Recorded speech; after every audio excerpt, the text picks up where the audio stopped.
Hello friends, welcome back to Notes Wire. आज का हमारा टॉपिक है नेचुरल सिलेक्शन। कुछ लोगों के सिलेबस में यह जो टॉपिक है natural selection, stabilising, directional and sexual selection के रूप में दिया हुआ है। तो ये दोनों टॉपिक जो है सेम है। आज की क्लास में हम जो सीखेंगे वही चीज़ें आपको इन टॉपिक के अंतर्गत लिखनी है। ये आज की क्लास का सिनॉप्सिस है, एक बार इसको आप रीड कर लीजिए ताकि आपको एक ओवरव्यू मिल सके कि आप आज की क्लास में क्या क्या सीखेंगे। आज की क्लास शुरू करने से पहले आपसे एक छोटी सी रिक्वेस्ट है, अगर आपको आज की क्लास पसंद आती है तो प्लीज़ वीडियो को लाइक कर दीजिएगा, साथ ही साथ चैनल को सब्सक्राइब कर लीजिएगा ताकि इसी प्रकार की वीडियो आपको रेगुलर मिलती रहे। चलिए फर्स्ट हम इंट्रोडक्शन को समझ लेते हैं। नेचुरल सिलेक्शन शब्द चार्ल्स डार्विन द्वारा दिया गया था। ये चाचा चार्ल्स डार्विन है। इन्होंने 1859 में on the origin of species नामक बुक में सबसे पहले नेचुरल सिलेक्शन शब्द का यूज़ किया था, जो एवोल्यूशनरी बायोलॉजी का एक इम्पॉर्टेंट प्रिंसिपल है, जिसकी मदद से हम यह समझ पाते हैं कि कैसे जीवों का विकास जो है ग्रेजुअली हुआ है इन्वायरमेंट में चेंजेस के कारण।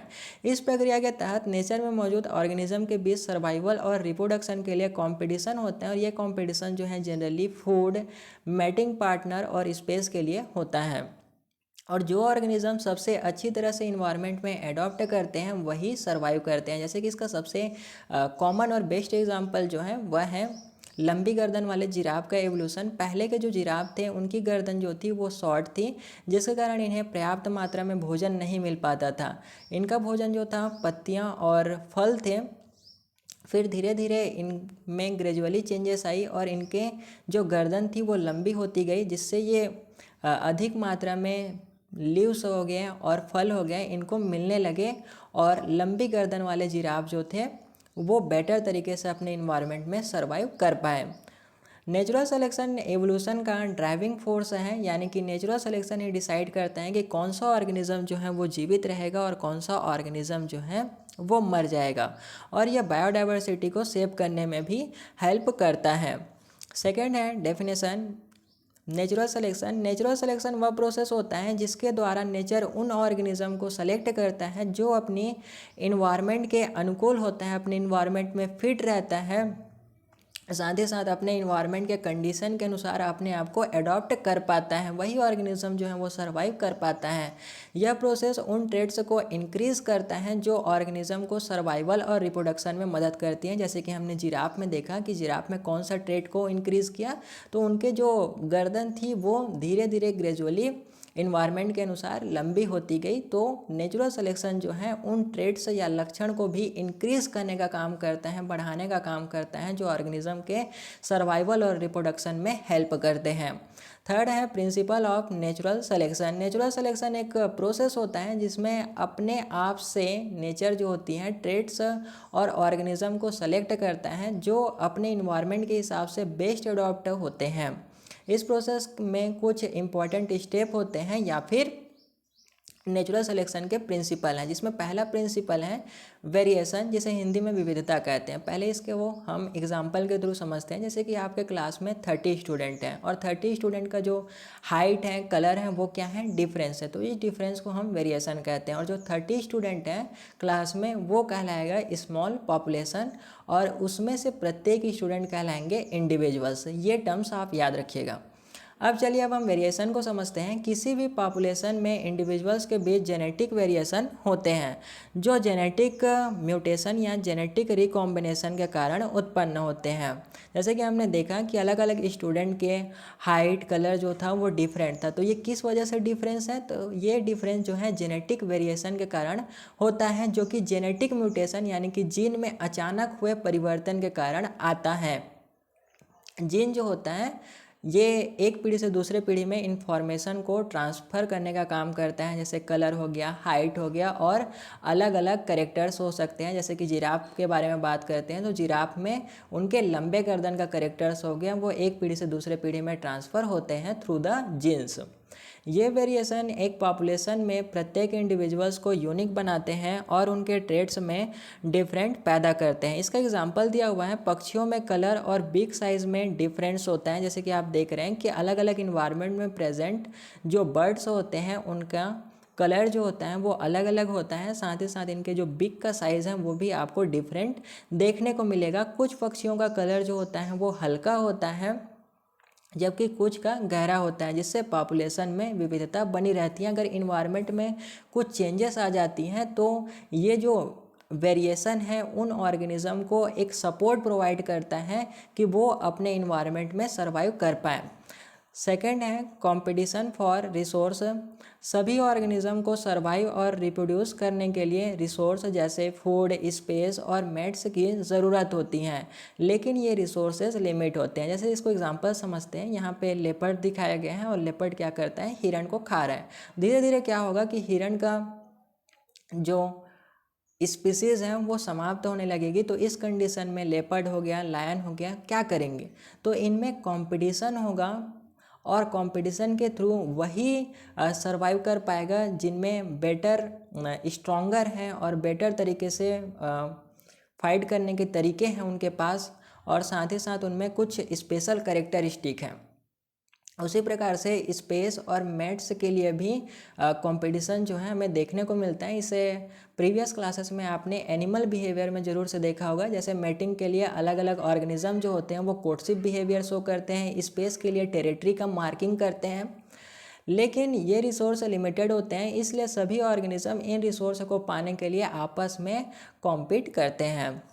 थर्ड प्रिंसिपल है सर्वाइवल ऑफ द फिटेस्ट। जो ऑर्गेनिज्म अपने इन्वायरमेंट के अनुसार सबसे बेहतर अडॉप्ट कर लेते हैं वे ज़्यादा संभावना से सर्वाइव करते हैं और रिप्रोड्यूस करते हैं। फिटेस्ट का मतलब होता है कि जो ऑर्गेनिज्म अपने इन्वायरमेंट में बेहतर अडॉप्ट कर चुका है। देखिए फिटेस्ट का मतलब हम एक और मतलब निकाल सकते हैं कि ऐसे ऑर्गेनिज्म जो अपने इन्वायरमेंट के अनुसार फिट नहीं है, एडॉप्ट नहीं हुए हैं, उनकी मृत्यु हो जाएगी। यह कहना है survival of the fittest principle का।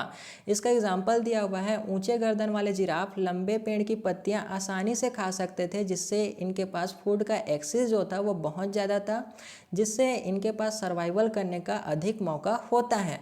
जबकि छोटे गर्दन वाले जिराफ को कठिनाई का सामना करना पड़ सकता है क्योंकि इनके पास फूड का एक्सेस जो है वो बहुत कम है। ये जनरली घास को खा सकते हैं या फिर नीचे की जो पत्तियां हैं पेड़ की और फल्स हैं उनको खा सकते हैं, जो कि बहुत ही कम होते हैं। तो इसलिए इनको कठिनाई का सामना करना पड़ता है और धीरे धीरे ऐसा कंडीशन आ जाता है कि ये इनकी डेथ होती जाती है क्योंकि ये अपने इन्वायरमेंट के अनुसार सर्वाइव नहीं कर पाते हैं। फोर्थ प्रिंसिपल है इनहेरिटेशन। जो बेनिफिशियल ट्रेड्स हैं यानी कि फ़ायदेमंद गुण होते हैं वे ऑफ स्प्रिंग यानी कि संतान में इनहेरिट होते हैं, ट्रांसफ़र होते हैं, और इस प्रोसेस को हम इनहेरिटेशन कहते हैं। और पॉपुलेशन में एक्यूमुलेट होते रहते हैं, फैलते रहते हैं, जिससे इवोल्यूशनरी चेंजेस जो होते हैं वो देखने को मिलता है। जैसे कि हमने यहाँ पर जिराफ का एग्जाम्पल लिया। पहले के जिराफ जो थे उनकी जो गर्दन थी वो शॉर्ट थी, बट अब के जिराफ जो हैं आप देखोगे तो उनकी गर्दन जो है आपको लंबी देखने को मिलेगी। तो ये क्या हुआ, इवोल्यूशनरी चेंजेस हमें देखने को मिले।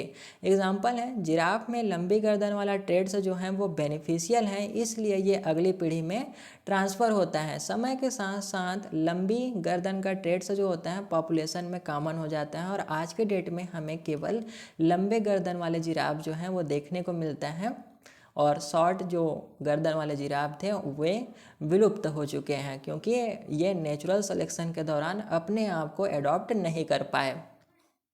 फोर्थ है types of natural selection. Natural selection के 3 मेन टाइप्स होते हैं, स्टेबलाइजिंग सिलेक्शन, डायरेक्शनल सिलेक्शन और डिसरप्टिव सिलेक्शन। ये सिलेक्शन जो होते हैं अलग अलग ऑर्गेनिज्म के कैरेक्टर्स और अलग अलग इन्वायरमेंट पर अलग अलग सिलेक्शन जो होते हैं वो हमें देखने को मिलता है। सभी इन्वायरमेंट में सभी टाइप के सिलेक्शन जो हैं वो लागू नहीं होते, ये चीज़ आप याद रखिएगा। पहला सिलेक्शन है स्टेबलाइजिंग सिलेक्शन। इस प्रकार के सिलेक्शन में एवरेज ट्रेड को फेवर किया जाता है, यानी कि जो गुण जो है मीडियम है, एवरेज है, उन ट्रेड्स को इन्वायरमेंट जो है वो फेवर करती है, समर्थन करती है, जबकि दोनों एक्सट्रीम यानी कि बहुत ज़्यादा या फिर बहुत कम वाले ट्रेड्स को डिसएडवांटेज माना जाता है। यानी स्टेबलाइजिंग सिलेक्शन में वही ऑर्गेनिज्म जो हैं जीवित रहेंगे जिनमें जो लक्षण है, ट्रेड्स हैं, वो मध्यम है, मीडियम है, और जो बहुत ही ज़्यादा कम है या बहुत ज़्यादा हाई है उन ट्रेड्स वाले ऑर्गेनिज्म जो होते हैं वो सर्वाइव नहीं कर पाता। ये कहना है स्टेबलाइजिंग सिलेक्शन का। स्टेबलाइजिंग सिलेक्शन पॉपुलेशन में वेरिएबिलिटी को कम करती हैं क्योंकि यह एवरेज ट्रेड को सेलेक्ट करती हैं। चलिए इसको एग्जाम्पल समझते हैं ताकि बेटर तरीके से समझ में आए। एग्जाम्पल है ह्यूमन बर्थ वेट। अगर किसी नवजात शिशु का वेट जो होता है बहुत कम होता है तो उसकी सर्वाइवल चांसेस बहुत कम हो जाती हैं, क्योंकि जाहिर सी बात है कि वह कमज़ोर होता है। इसी तरह बहुत ज़्यादा वेट वाले इन्फेंट्स यानी कि जो शिशु हैं उनमें भी हमें उनको भी कंपटीशन का सामना जो है करना पड़ता है, क्योंकि उनका वेट जो है बहुत ज़्यादा है, वो बहुत सारी बीमारियों से भी ग्रस्त हो सकते हैं। लेकिन एवरेज वेट वाले इन्फेंट्स हैं, जो शिशु हैं, उनके सर्वाइवल के चांसेस जो होते हैं बहुत ज़्यादा होते हैं। इसलिए इस प्रकार के नेचुरल सिलेक्शन में एवरेज वेट वाले इन्फेंट्स को सेलेक्ट किया जाता है। देखिए यहाँ पे एक कर्व के रूप में स्टेबलाइजिंग सिलेक्शन को शो किया गया है। ये कर्व जो है आपको एग्ज़ाम में ज़रूर बनानी है, क्योंकि एग्जामिनर का फोकस जो होता है इसी कर्व पे रहता है। देखिए स्टेबलाइजिंग सिलेक्शन में क्या होता है, ये जो आपको लाइट ब्लैक कलर का जो कर्व दिखाई दे रहा है ये ओरिजिनल पॉपुलेशन को शो कर रहा है। देन जो रेड कलर का कर्व है ये स्टेबलाइजिंग सिलेक्शन को शो कर रहा है। जब स्टेबलाइजिंग सिलेक्शन हो जाएगा उस प्रोसेस को, स्टेबलाइजिंग सिलेक्शन में क्या होता है कि जो मीडियम ट्रेट वाले हैं, ये जो आपको सेंटर में दिखाई दे रहा है, ये मीडियम ट्रेट वाले जो ऑर्गेनिज्म है उनका सर्वाइवल जो होता है वो बहुत ज़्यादा होता है, उनका ही विकास होता है, ये कहना है स्टेबलाइजिंग सिलेक्शन का। लेकिन जो शॉर्ट और जो टाल वाले यानी कि बहुत ही कम और बहुत ही ज़्यादा वाले गुण वाले ऑर्गेनिज्म होते हैं, उनका सिलेक्शन जो होता है वो बहुत ही कम होता है। तो इसी चीज़ को हमें डिफाइन करता है स्टेबलाइजिंग सिलेक्शन। याद रखिएगा कि अलग अलग ऑर्गेनिज्म के कैरेक्टर्स और अलग अलग इन्वायरमेंट के हिसाब से अलग अलग सिलेक्शन जो हैं वो वर्क करती हैं। सभी जगह पर और सभी ऑर्गेनिज्म पर सभी सिलेक्शन के टाइप जो हैं वो काम करें यह पॉसिबल नहीं है।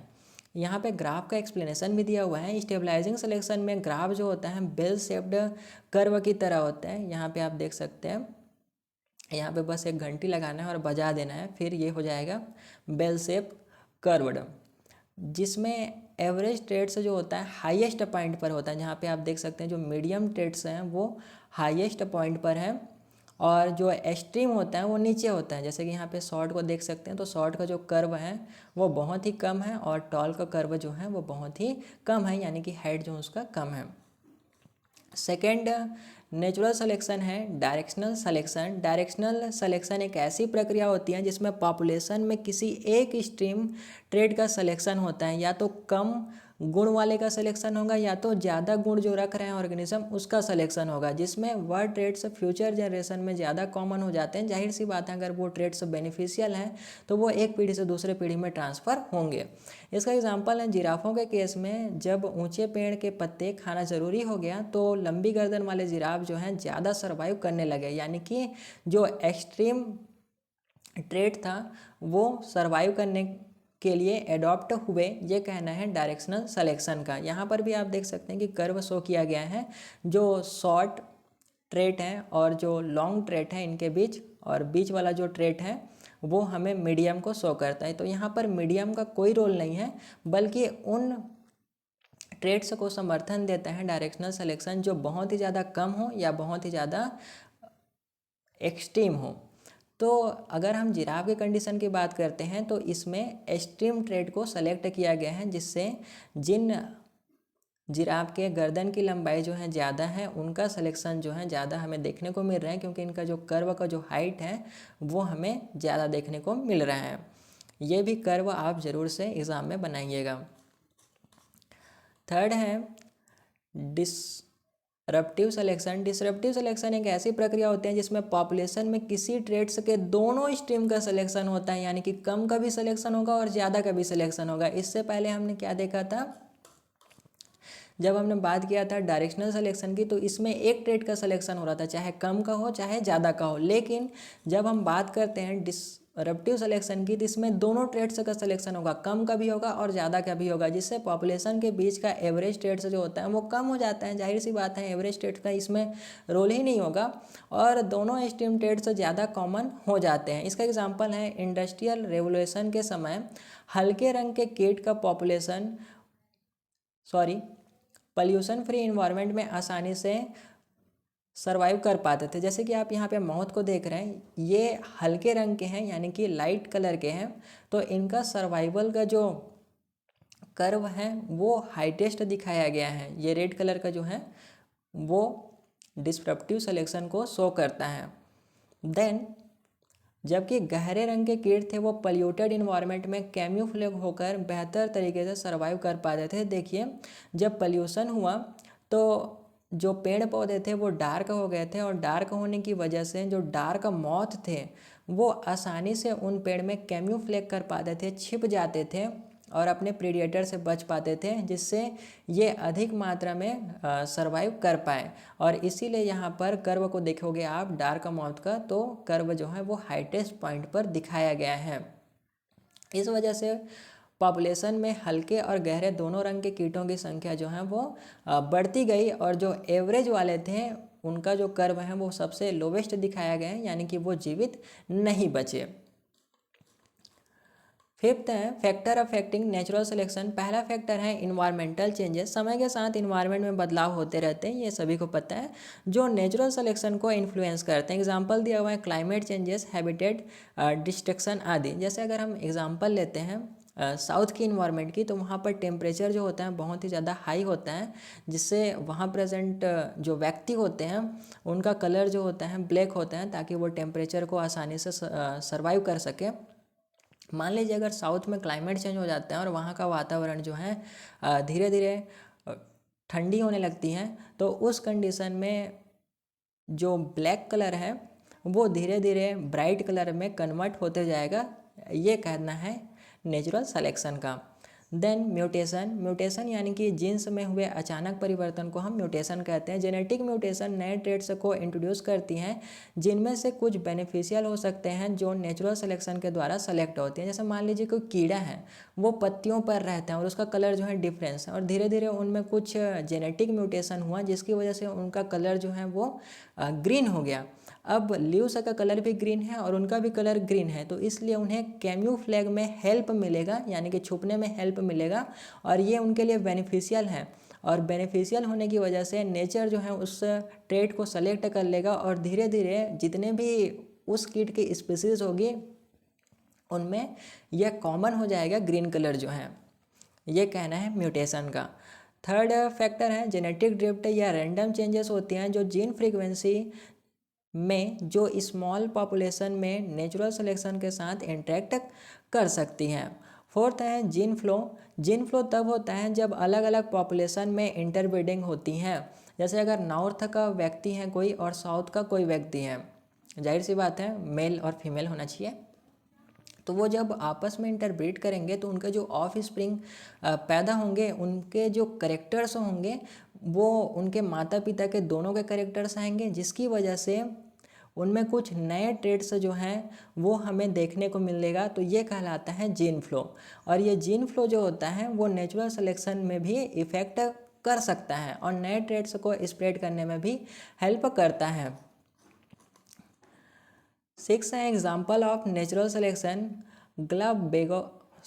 ग्लाबेगोस फिंचेस। ये जो फिंचेस हैं यानी कि चिड़िया की प्रजाति होती हैं, ये ग्लेपेगोस नाम के आइसलैंड में पाया जाता है।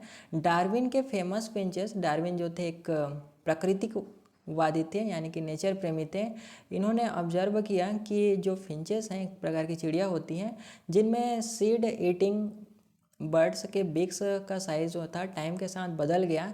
यह दिखाता है कि किस तरह इन्वायरमेंट फैक्टर नेचुरल सिलेक्शन को इन्फ्लुएंस करते हैं। देखिए क्या हुआ, एक इनके कॉमन एंसेस्टर थे फिंचेस के, फिर धीरे धीरे अलग अलग जो फूड होते थे उनका जो फीडिंग और उनको ईट करने के तरीके के अनुसार इन फिंचेस के जो बिक्स थे उनमें उनके साइज़ और शेप में चेंजेस आए। जैसे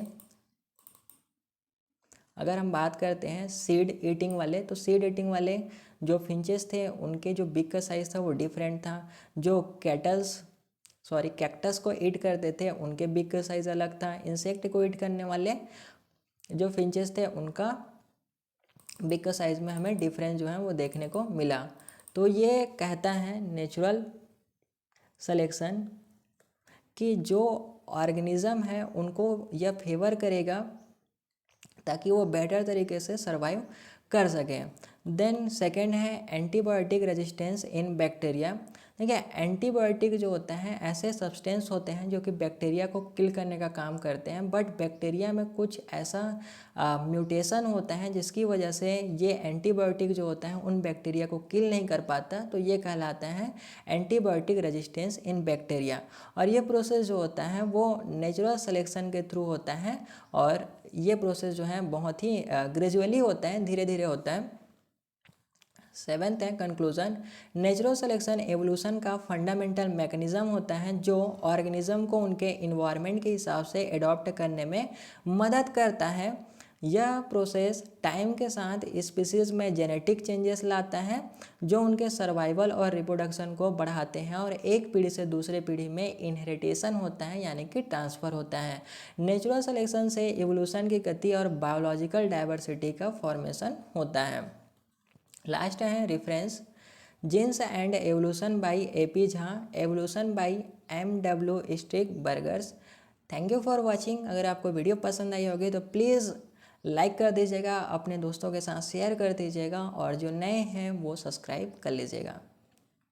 मिलते हैं नेक्स्ट लेक्चर के साथ, तब तक के लिए टेक केयर।